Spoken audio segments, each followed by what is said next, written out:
Jill Doherty, forgive me for interrupting you. Got to go live to President Obama speaking in Chile.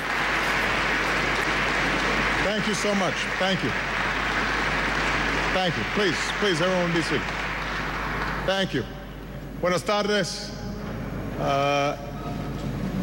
It is a wonderful honor Es un maravilloso honor estar aquí en Santiago de Chile. And I want to, first of all, thank your president, President Piñera, for his outstanding leadership and the hospitality that he's extended not only to me, but also to my wife, my daughters, and most importantly, my mother-in-law. Más importante que eso, a mi suegra.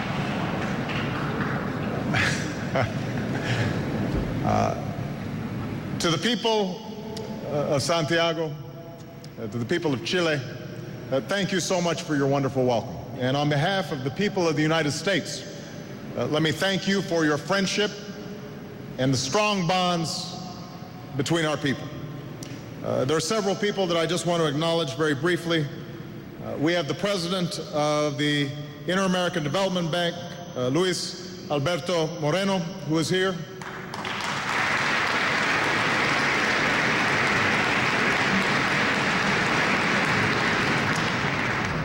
We also have Alicia Baracena, who is the Executive Secretary of the Economic Commission for Latin America and the Caribbean.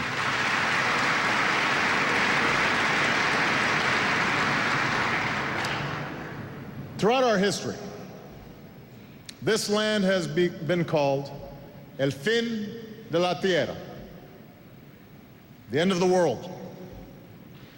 But I've come here today because in the 21st century, this nation is a vital part of our interconnected world.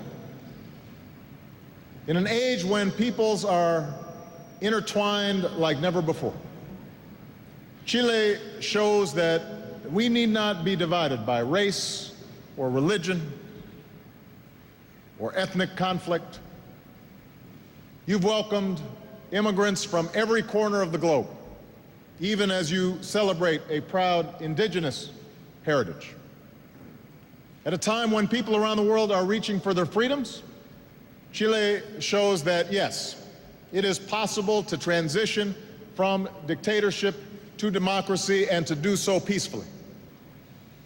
Indeed, our marvelous surroundings today, just steps from where Chile lost its democracy decades ago, is a testament to Chile's progress and its undying democratic spirit. Despite barriers of distance and geography, you've integrated Chile into the global economy, trading with countries all over the world. And in this internet age, becoming the most digitally connected country in Latin America. And in a world of sometimes wrenching pain, as we're seeing today in Japan, it is the character of this country that inspires. Our original guiding stars, said Pablo Neruda, are struggle and hope. But, he added, there is no such thing as a lone struggle, no such thing as a lone hope. The Chilean people have shown this time and again, including your recovery from the terrible earthquake here 1 year ago.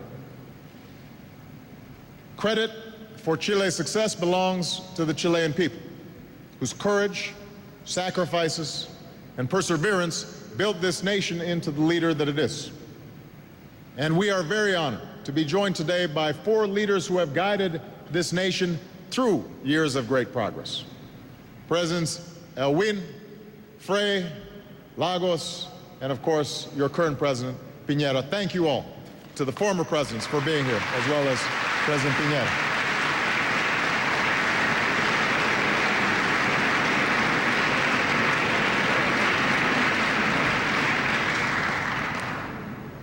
So I could not imagine a more fitting place to discuss the new era of partnership that the United States is pursuing, not only with Chile, but across the Americas.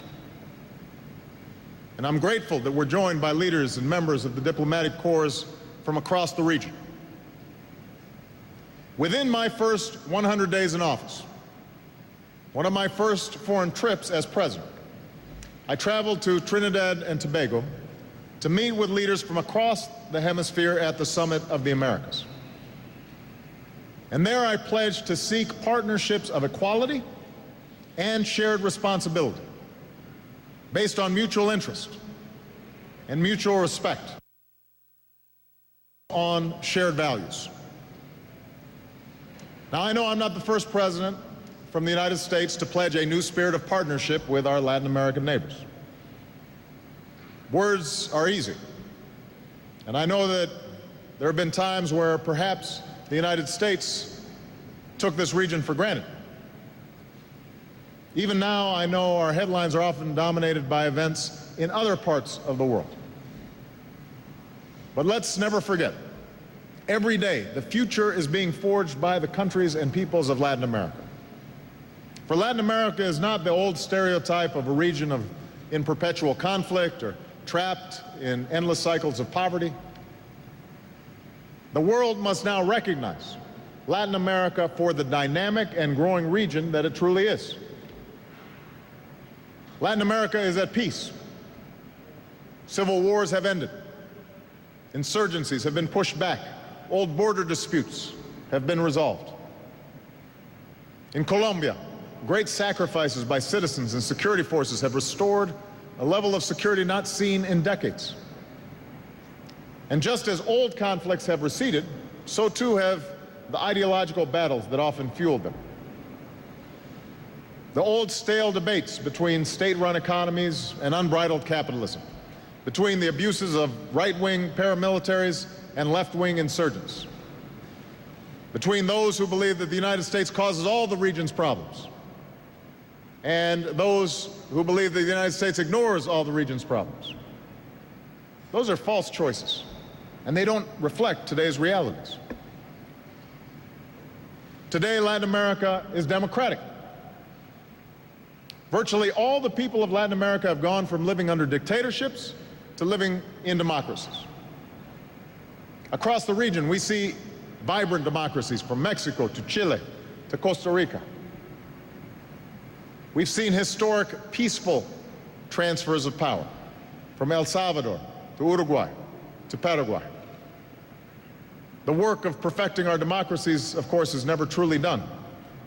But this is the outstanding progress that's been made here in the Americas. Today, Latin America is growing. Having made tough but necessary reforms, nations like Peru and Brazil are seeing impressive growth. As a result, Latin America weathered the global economic downturn better than other regions. Across the region, tens of millions of people have been lifted from extreme poverty.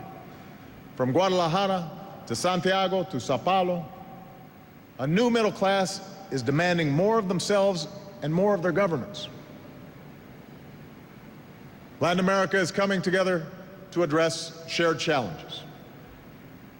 Chile, Colombia, and Mexico are sharing their expertise in security with nations in Central America.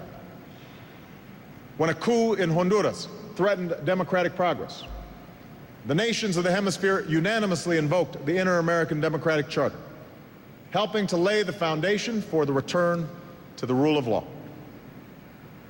The contributions of Latin American countries have been critical in Haiti, as has Latin American diplomacy in the lead up to yesterday's election in Haiti. And increasingly, Latin America is contributing to global prosperity and security.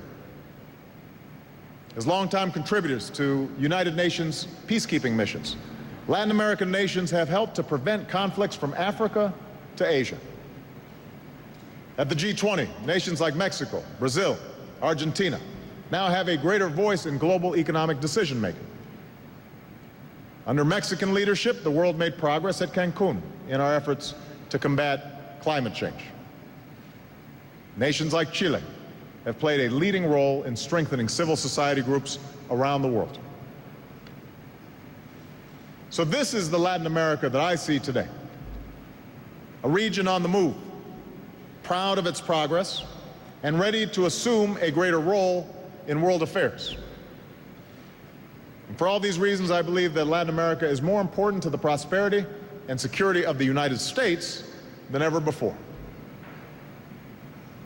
With no other region does the United States have so many connections. And nowhere do we see that more than in the tens of millions of Hispanic Americans across the United States who enrich our society, grow our economy, and strengthen our nation every single day.